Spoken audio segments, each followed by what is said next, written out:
সকালবেলা করে ঘুম থেকে ওঠার পরেই মনে হয় কত তাড়াতাড়ি কাজগুলো সারবো, কারণ রিউসোনা এখন একটু চুপচাপ রয়েছে। হতে পারে একটু ঘুমাচ্ছে, আমার ঠিক মনে নেই, কারণ এটা প্রায় 3-4 দিন আগের ভিডিও, যেটা এডিট করে হয়ে উঠছিল না।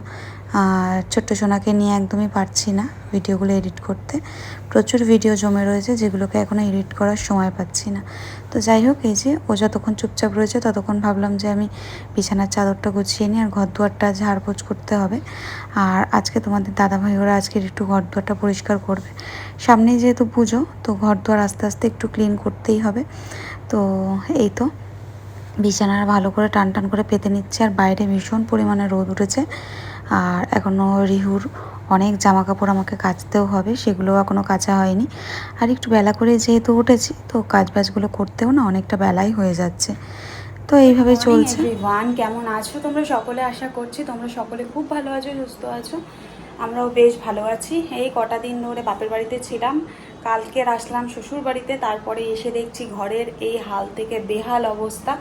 এগুলোকেই এখন আমি ক্লিন করতে স্টার্ট করে দিয়েছি, দেখতেই পাচ্ছ সকাল থেকে এখনও চলছে র্যান্ডম।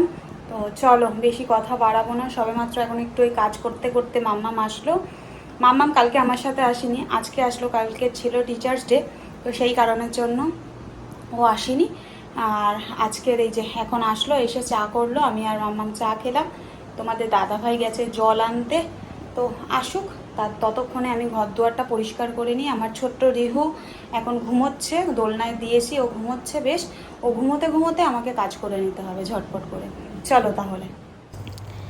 যাওয়ার দিন বেশ ভালোভাবে সব কিছু ক্লিন করে রেখে গেছিলাম, যে জায়গাপত্র সব ক্লিন থাকবে, কিন্তু না, মানে তোমাদের দাদাভাই রান্নাবান্না খুব একটা করেনি, তবুও যেন ঘর দুয়ার একদম অগোছালো করে রেখে দিয়েছে। আর এটাই তো হয়, ঘরের মেয়েছেলেরা ঘরে না থাকলে, মানে ঘরের বউরা ঘরে না থাকলে ঘর দুয়ারের এরকম হাল হয়ে যায়। তো ওই বাড়ির থেকে এসেই দেখতেই পারলে চাদরটাকেও চেঞ্জ করে নিয়েছিলাম। আর চাদরটাকে কালকে রাত্রেই চেঞ্জ করেছিলাম, কারণ রিহুকে নিয়ে শোবো। তো তোমাদের দাদাভাই খুব একটা ঘরে থাকতো না, এবার হয়তো কিছু পড়বে না, তবুও নিজেকে একটা কেমন লাগে যে রিহুকে নিয়ে যেহেতু শোবো, একদম ছোট্ট বাচ্চা। তো যখনই আমি ওই বাড়ির থেকে এই বাড়িতে আসি, যতই কাঁচা চাদর পাতা থাক না কেন, আমি কিন্তু চাদরটাকে চেঞ্জ করে নিই। ওই চেঞ্জ করে নিয়েছিলাম কালকে রাত্রেবেলায়। আর এই যে আজকে সকালবেলা উঠে ভালো করে দেখতেই পারলে চাদর টাদরগুলো ঝাড় দিয়ে ভালো করে টান টান করে আবার পেতে দিলাম। আর এদিকে চলে এসেছি রান্নাঘরে এসে দেখছি যে চা টা খেয়েছিল সেই বাটি ঘটি সব এদিক ওদিক করে রেখে দিয়েছিল, যেগুলোকে এখন আমি ক্লিন করব। প্রায় হয়েই গেছে বলতে পারো ক্লিন, আর কিছুটা বাকি রয়েছে। রিহুর দুধের বোতলগুলো আমার পরিষ্কার করার দরকার ছিল খুব, কারণ রাত্রেবেলাও খেয়েছিল, সকালবেলাও ওকে খাইয়েছি। তো সেই কারণে ওগুলো পরিষ্কার করা হয়নি। ওগুলোকে আপাতত ক্লিনজার দিয়ে আর বোতলটা ভালো করে ওয়াশ করে রেখে দিলাম। এখন শুধু গরম জলে ফোটাবো। তার আগে এই যে রান্নাঘরটাকে সুন্দর করে ধুয়ে মুছে নিলাম। রান্নাঘর দেখবে যতক্ষণ ধোয়া মোছা থাকে, পরিষ্কার থাকে না, রান্নাঘরে একদম রান্না করতে ইচ্ছাই করে না। তো যাই হোক, এই তো প্রায় সমস্ত কাজই আমার প্রায় কমপ্লিট হয়ে গেছে। আর রিহু ঘুমাতেই আমাকে সব কাজগুলো এখন করতে হবে, কারণ ধরার লোক অনেক আছে কিন্তু থাকতে চায় না, ও খুব একটা কোলে থাকা পছন্দ করে না। পেট যদি ভরা থাকে না, বেশ সুন্দরভাবে খেলে। তো সেই কারণের জন্য ওকে আমরা বেশি কেউ কোলেও নিই না।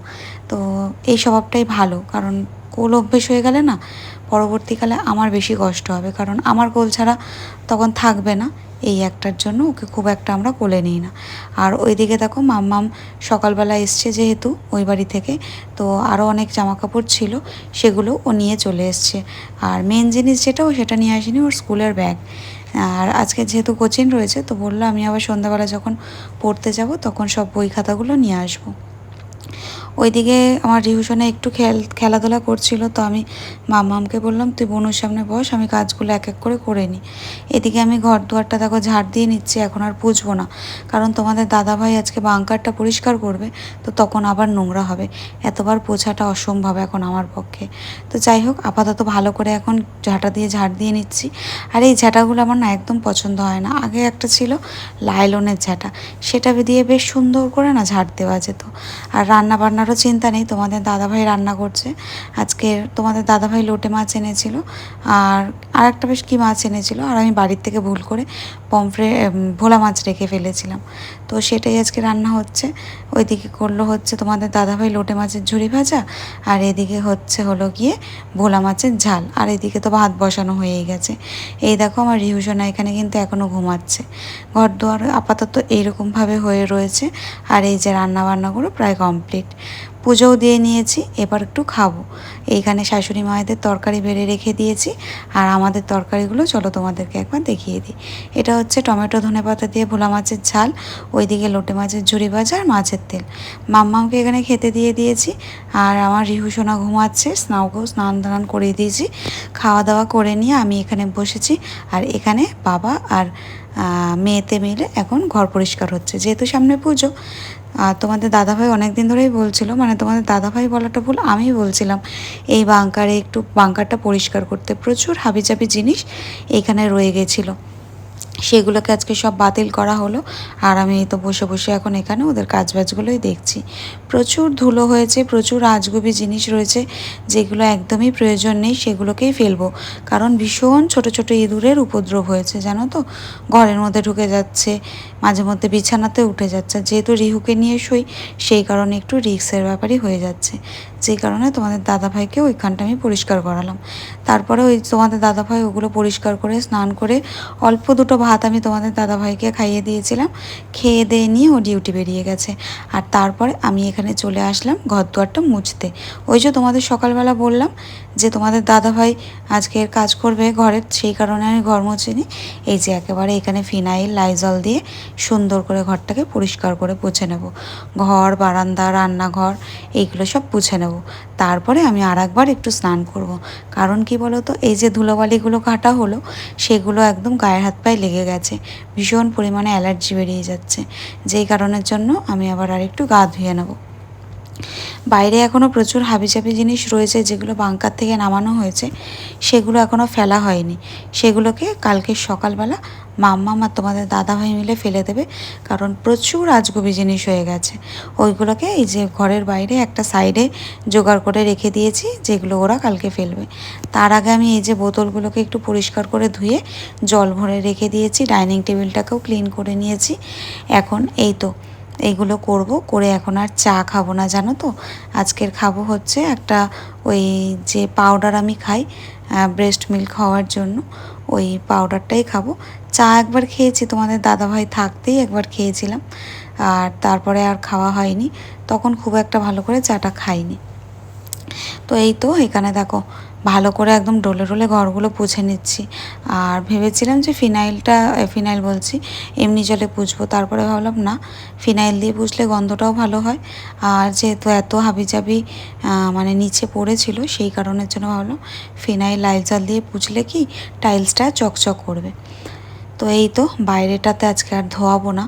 তার কারণ কি বলো তো, বাইরেটাতে ওই যে বললাম না, হাবিজাবি যে জিনিসগুলো রাখা হয়েছে সেগুলো রয়েছে, ওগুলো নয়তো একদম ভিজে যাবে।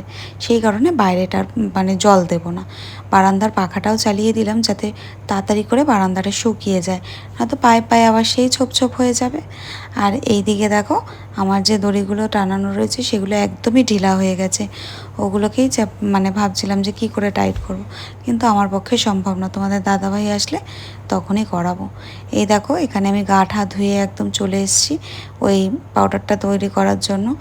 আর খুব একটা আমি দুধ দিয়ে খাই না, কেন বলো তো, দুধ খেলে আমার ভীষণ অ্যাসিড হয়ে যায়, যেই কারণের জন্য ডাক্তারের কাছ থেকে সাজেস্ট করে নিয়েছিলাম যে আমার কি দিয়ে খাবো। তো উনি বলেছিল যে যদি তুমি দুধ দিয়ে খেতে পারো তাহলে দুধ দিয়ে খাবে, নয়তো গরম জল দিয়ে। মাঝে মধ্যে দুধ দিয়ে খাই, তা মানে ডাক্তারের সাজেশন নিয়েই সব কিছু করছি, নিজের ইচ্ছাতে এগুলো করছি না।